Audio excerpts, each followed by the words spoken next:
Hello दोस्तों, GS वाणी में आप सभी का स्वागत है। मैं आपका एजुकेटर यश चंद्रा।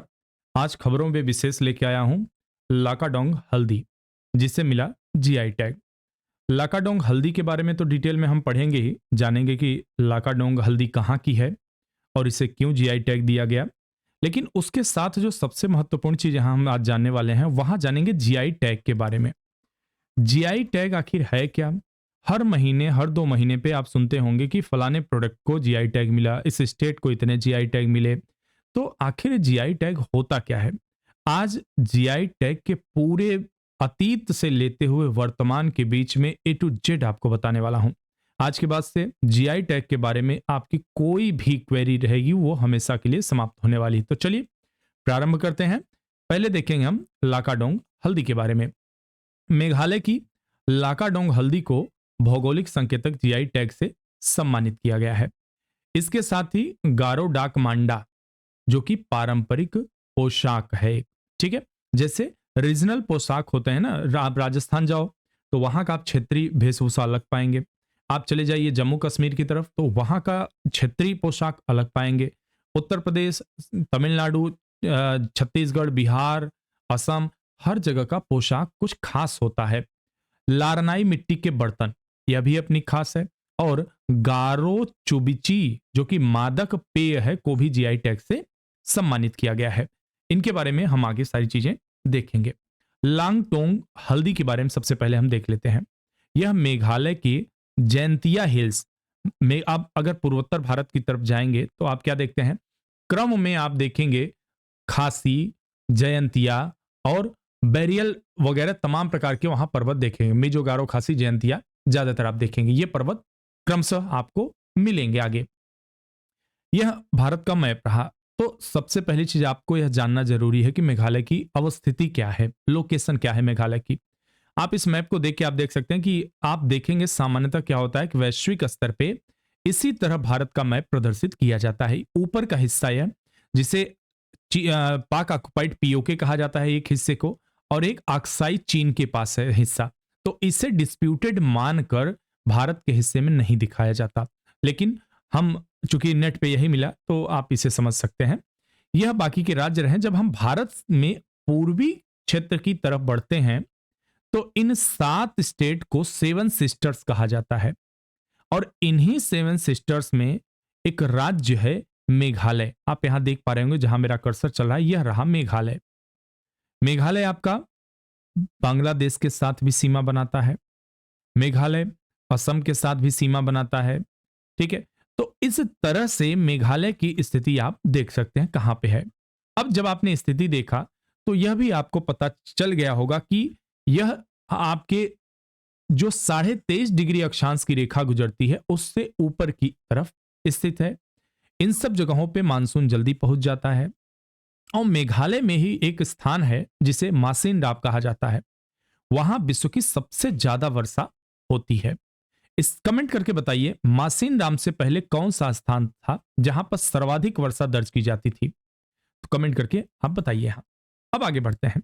इसे दुनिया की सबसे अच्छी हल्दी किस्मों में से एक माना जाता है। ध्यान रखिएगा, दुनिया की सबसे अच्छी, जिसमें करक्यूमिन, करक्यूमिन एक जो है केमिकल होता है, उसकी मात्रा लगभग 6.8 से 7.5% तक पाया जाता है, ठीक है। इसका रंग गहरा होता है। इसे उर्वरकों के उपयोग के बिना जैविक रूप से उगाया जाता है, जिससे कि इसकी जो औषधीय गुणवत्ता है, उसकी जो यह प्रॉपर्टी है, यह बरकरार रहती है इसकी वजह से। डाकमांडा, डाकमांडा क्या है? यह हाथ से बुना हुआ टखने तक का निचला परिधान है। यहां मैं इमेज नहीं लगा पाया, ध्यान रखूंगा नेक्स्ट टाइम। या फिर अगर आप हमारे चैनल पे नए हैं तो प्लीज सब्सक्राइब कर लीजिए, शेयर कर लीजिए, इससे कि नए नए अपडेट्स आपको मिलते रहे हमारे चैनल की तरफ से। मैं कम्युनिटी में इसके पोशाक को डाल दूंगा, आप वहां जाके देख सकते हैं, ठीक है।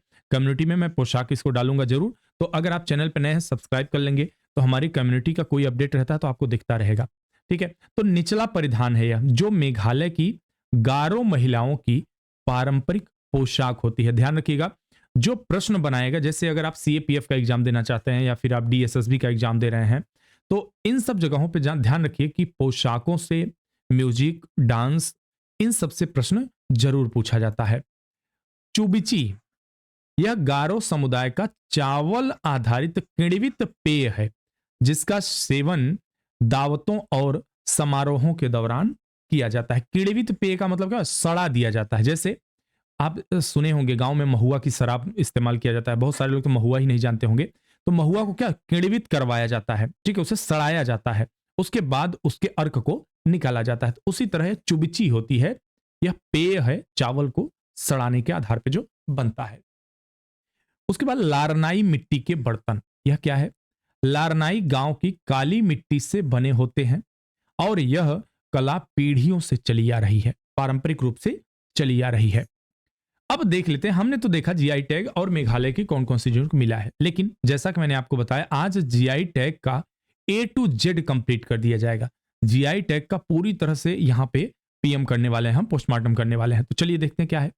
इसे हिंदी में भौगोलिक संकेतक बोला जाता है और अंग्रेजी में जियोग्राफिकल इंडिकेशन बोला जाता है। टैग एक ऐसी स्थिति है जो किसी विशेष क्षेत्र से संबंधित उत्पाद को दी जाती है। ध्यान रखिएगा, आगे बताऊंगा कौन कौन से उत्पाद को दी जाती है, यह भी बता दूंगा। उस विशेष उत्पाद की गुणवत्ता, प्रतिष्ठा और किसी भी अन्य विशेषताओं को आमतौर पर उत्पाद की भौगोलिक उत्पत्ति के लिए जिम्मेदार ठहराया जाता है। मतलब अगर दार्जिलिंग की चाय को जीआई टैग मिला है तो जो दार्जिलिंग की चाय की खुशबू है, जो दार्जिलिंग की चाय का टेस्ट है, वह किसी और चाय में आपको नहीं मिलेगा। और उस चाय की पैकेजिंग, उस चाय की को बेचने का अधिकार पूरी तरह से दार्जिलिंग गवर्नमेंट के पास या जिन्होंने जीआई टैग ले रखा केवल उनके पास होगा। यह औद्योगिक संपत्ति के संरक्षण के लिए पेरिस कन्वेंशन के तहत बौद्धिक संपदा अधिकारों के एक तत्व के रूप में शामिल है। तो पेरिस कन्वेंशन से भी इसका संबंध है, यह भी आपको पता होना चाहिए। Trade related aspects of intellectual property rights, जिसे ट्रिप्स कहा जाता है, पर विश्व व्यापार संगठन वर्ल्ड ट्रेड ऑर्गेनाइजेशन समझौता विश्व में भौगोलिक संकेतकों को नियंत्रित करता है। आप अगर आईएएस की परीक्षा दे रहे हैं, आईएएस की परीक्षा में बैठना चाह रहे हैं, तो यह तो आपके लिए मान के चलिए जैकपॉट है आपके लिए यह वीडियो। ठीक है, क्यों जैकपॉट है? क्योंकि यहां आपको इतना कुछ मिल रहा है कि यूपीएससी का फेवरेट टॉपिक है। ठीक है, वह यूपीएससी का फेवरेट टॉपिक होता है। जीआई टैग हो गए, कहीं का सॉन्ग हो गया, डांस हो गया, स्पेशल जो होता है, जो विशेष होता है किसी क्षेत्र का, यूपीएससी की नजर वहां हमेशा होती है। और अगर आप सामान्य परीक्षा दे रहे हैं तो वहां के लिए भी जरूरी है। समझौते के अनुच्छेद 22 के भाग 1 के तहत भौगोलिक संकेतक शब्द को परिभाषित किया गया है। दिसंबर 1999 में भारत में अद्वितीय वस्तुओं के लिए, अद्वितीय वस्तुओं जो खास हैं, जैसे बंगाल का रसगुल्ला, उड़ीसा की कंधमाल हल्दी। अब जो उड़ीसा की कंधमाल हल्दी है उसकी तुलना इससे नहीं की जा सकती, दोनों अद्वितीय हैं। जीआई के पंजीकरण के लिए प्रदान करने और उन्हें बेहतर सुरक्षा प्रदान करने के उद्देश्य से भारत की संसद द्वारा भौगोलिक संकेतक पंजीकरण और संरक्षण अधिनियम 1999 पारित किया गया था। यह अधिनियम 15 सितंबर 2003 को लागू हुआ। पेटेंट, डिजाइन, ट्रेडमार्क महानियंत्रक माल के भौगोलिक संकेतक पंजीकरण और संरक्षण अधिनियम 1999 संचालन करते हैं। इसके तहत ये सारे कार्य किए जाते हैं। वह भारत में जीआई टैग के रजिस्ट्रार भी हैं।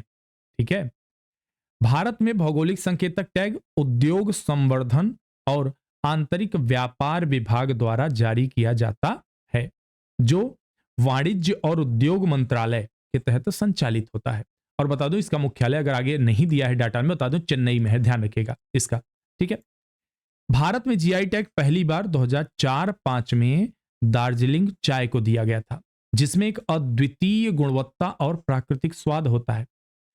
यह निम्नलिखित श्रेणियों के अंतर्गत आने वाले उत्पादों की एक विस्तृत श्रृंखला को दिया जाता है। बताया ना किसको किसको दिया जाता है, तो देखिए कृषि उत्पाद को दिया जाता है, ठीक है, प्राकृतिक उत्पाद को दिया जाता है और निर्मित वस्तुओं को भी दिया जाता है। कहीं का कालीन हुआ, कहीं का लकड़ी का टेक्सचर कोई जो है सामान हुआ, खिलौना हुआ, कहीं का जो है कह सकते हैं जैसे टेराकोटा हुआ गोरखपुर का, इन सब, कहीं का पीतल का बर्तन हो गया। ठीक है, कपड़े को भी दिया जाता है, हस्तशिल्प को दिया जाता है और खाद्य सामग्री को भी दिया जाता है, जैसे रसगुल्ला ठीक है।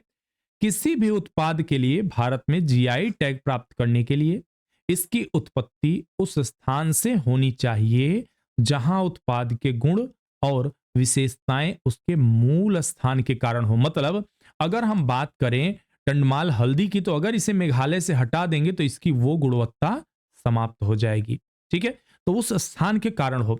आमतौर पर जीआई के तहत किसी उत्पाद का पंजीकरण पंजीकरण की तारीख से 10 साल के लिए वैध होता है। 10 साल पूरे होने पर इसे आगे 10 साल की अवधि के लिए रिन्यू किया जा सकता है। यदि पंजीकृत भौगोलिक संकेतक का नवीकरण नहीं किया जाता तो उत्पाद को रजिस्टर से हटा दिया जाता है। अब इसका मतलब क्या हुआ? जब तक वह उत्पाद रजिस्टर्ड है, जब तक उसका रिन्यू उसको कराया जा रहा है, तब तक कोई अन्य व्यक्ति उसके उत्पादन, उसके बिक्री आदि को नहीं कर सकता। लेकिन जैसे ही रिन्यू नहीं कराया तो वह क्या हो जाएगा? उसके बाद कोई भी व्यक्ति उस चीज का इस्तेमाल कर सकता है। एक पंजीकृत जीआई टैग 10 वर्षों के लिए वैध होता है। इसे समय समय पर 10-10 वर्ष की, हाँ यही चीज है, मैं यहां रिपीट कर दिया उस चीज को। तो यहां पर हमने दोस्तों जीआई टैग के साथ साथ हमने देखा कि कौन सा मेघालय को कौन सी प्रॉपर्टी उसकी है जिसको जीआई टैग मिला। उसके अलावा जैसा कि मैंने बता रखा था, जीआई टैग की पूरी यहां पर हमने ए टू जेड समझ लिया। ठीक है, इससे ज्यादा आपके प्रश्न अगर जीआई टैग से बनने की संभावना है तो इससे बाहर कुछ नहीं बन रहा है। ठीक है, तो चलिए मिलते हैं अगली वीडियो में। तब तक के लिए बहुत सारा धन्यवाद और शुभकामनाएं।